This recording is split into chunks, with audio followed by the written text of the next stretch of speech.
अथ श्रीनवग्रहस्तोत्रम्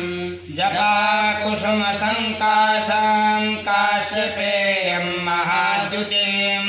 तमोरिं सर्वपापघ्नं प्रणतोऽस्मि दिवाकरम् दधिशङ्कतुषाराभं क्षीणोदार्णवसम्भवम्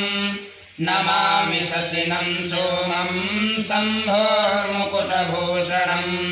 धरणीगर्भसम्भूतं विद्युत्कान्तिसमप्रभं कुमारं शक्तिहस्तं तं मङ्गलं प्रणमाम्यहम् प्रियङ्गुलिकाश्यामं रूपेण प्रतिमं बुधं सौम्यं सौम्यगुणोपेतं तं बुधं प्रणमाम्यहम्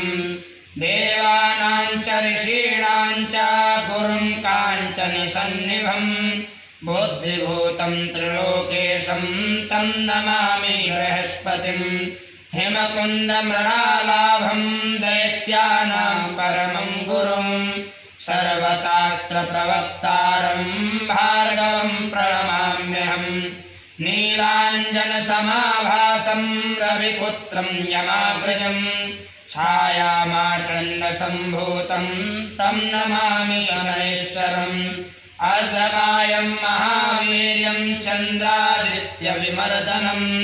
शिंहिकागर्भसम्भूतं तं राहुं प्रणमाम्यहम् पलाशपुष्पसङ्काशं तारकाग्रहमस्तकं रौद्रं रौद्रात्मकं घोरं तं केतुं प्रणमाम्यहम् इति व्यासमुखोद्गीताय पठेषु समाहितः दिवा वा यदि वा रात्रौ विघ्नशान्तिर्भविष्यति नरनारी नृपाणां च भवेद्दुष्टस्वप्ननाशनम् ऐश्वर्यमतुलं तेषामारोग्यं पुष्टिवर्धनम्